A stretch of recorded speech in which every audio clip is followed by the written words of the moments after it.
Well, guys, it has been probably close to about 2 months since I've told y'all that I got the EOS RP, and a lot has changed because now I have two of them. You can see right here, we got two of them.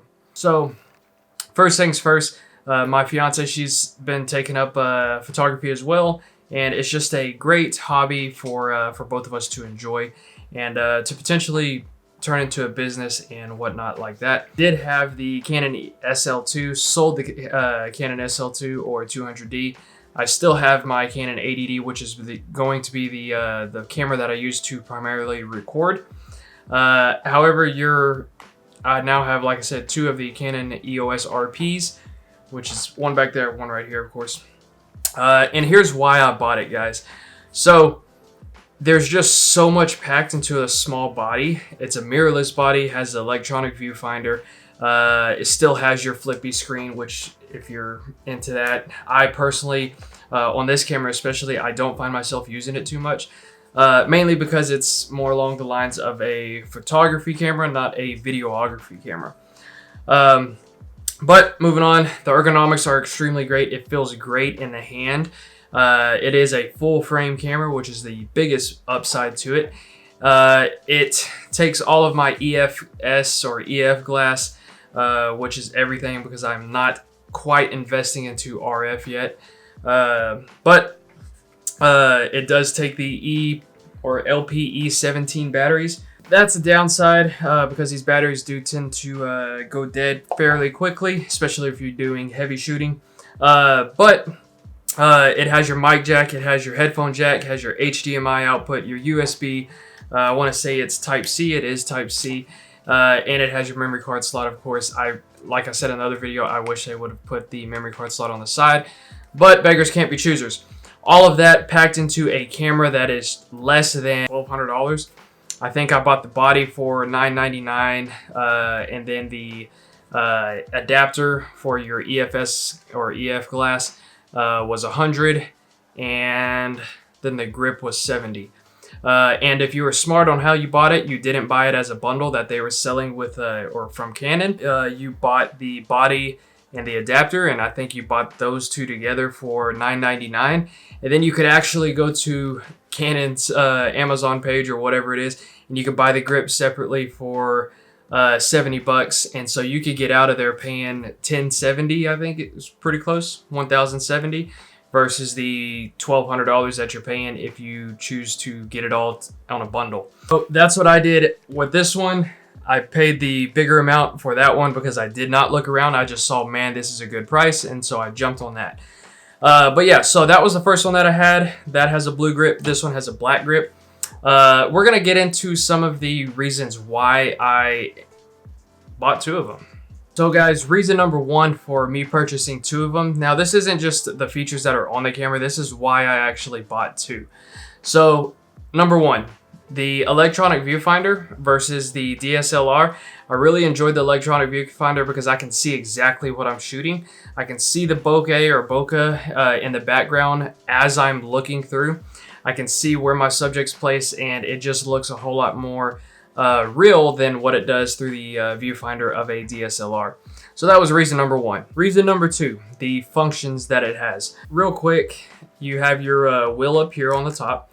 You have a dial back here on the back, as well as a locking feature to lock that dial. And then you also have the feature for if you click the multifunction, you can turn the wheel. And so that's going to, I have that set for ISO, the multifunction, and then the wheel turn, or just the wheel turn for shutter speed, or just the switch right here, or the wheel right here on the back. That's going to be for your aperture. I don't mess with the aperture one too much simply because I typically stay at 1.8 or 2.8. So that's going to be reason number two, is the functions of it. It just felt really easy for me to use, and that's something that drew me towards buying two. So reason number three. Number three is going to be the autofocus, guys.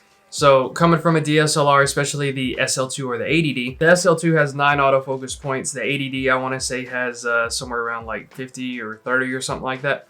And so the 80D has, it's a fair amount of autofocus points. and it does a great job for the camera. When you weigh the two, that's a crop sensor. This is full frame, so you know, you choose your weakness. The autofocus, like I said, on this camera is great, on the 80D, of course, is great, but I can't get edge to edge, and that was a big factor for me, because whenever I'm doing shoots, family shoots, wedding photography, or anything like that, I want to be able to set my autofocus point all around the screen. So that's the benefit about this camera right here, is the fact that I can look through the viewfinder, and once I am, then I can adjust the autofocus point just by swiping or dragging on the right side of the screen. If you're left-handed, or if you use your left hand on the side of the camera right here, then you can look through and you could easily use this thumb right here to adjust your autofocus point. But for me, having it all on the right is a lot more easier. So I can look through and then drag my autofocus point to wherever I want on the screen like that. I don't want to get into the specs because, to be honest, I don't have them memorized. I read about them. I read about them whenever I was purchasing the camera, but after that, it just kind of went out the door. So this isn't a spec sheet or that I'm reading or anything like that. This is just stuff that made me buy two of them. The autofocus, being able to drag it, that was a huge one and probably the biggest factor on why I bought two of these cameras. But there's also one more that's going to equal number 4 on why I bought this camera. Price, guys. So like I said, mentioned earlier, $1,200 and you're out the door with a full frame camera. You're able to use all of the glass you already have, and that is a big benefit for me. The only reasonable price lens that's on the RF mount right now is going to be the 35. It's a great lens and it shoots some fantastic videos and pictures. However, it still costs more than your EF glass, and that, like I said, is the biggest deal for me. Whenever I'm doing family shoots and all this stuff, I want to be able to use the glass that I've already invested in, and I'm not quite ready to jump ship on all the EF glass because there's still some good glass out. But with that being said, I am very cost conscious on what I'm spending for my business, and I just felt like the R series camera, so the R and the RP, is definitely the way of the future. And clearly Canon is going to continue investing in mirrorless, and I wanted to more or less be on that system already. And so that is why I purchased two of these cameras, guys. I wanted to be ready. I wanted to be accustomed to the mirrorless lineup that they're going to be introducing. And I wanted to have a full frame camera. And to be honest with you, this has been the best decision that I've made, especially from a business related standpoint, to invest in two of these cameras and not just one. So now Jackie can be shooting pictures on one side of the reception and I can be shooting pictures on the other side. And we can guarantee that our images are going to be fairly even in look as well as focal length, simply because the cameras are the exact same. So that's going to be the biggest recommendation that I could give to you. Analyze what you're going to end up using the camera for, and then you make your decision based on that. Don't just say, oh, this is a great camera, it's $1,200, and then boom, pull the trigger on it. No, the best thing I did was buying a cheaper camera such as the SL2 and then slowly upgrading into the 80D. And now I'm at the Canon EOS RP. But the Canon EOS RP definitely fit the build on what I was looking for and what it provided.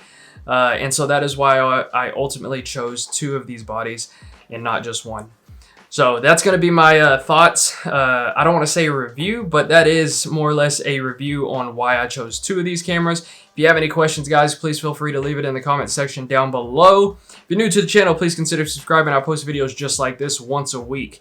And as always, guys, I'm going to see you in the next one. Later.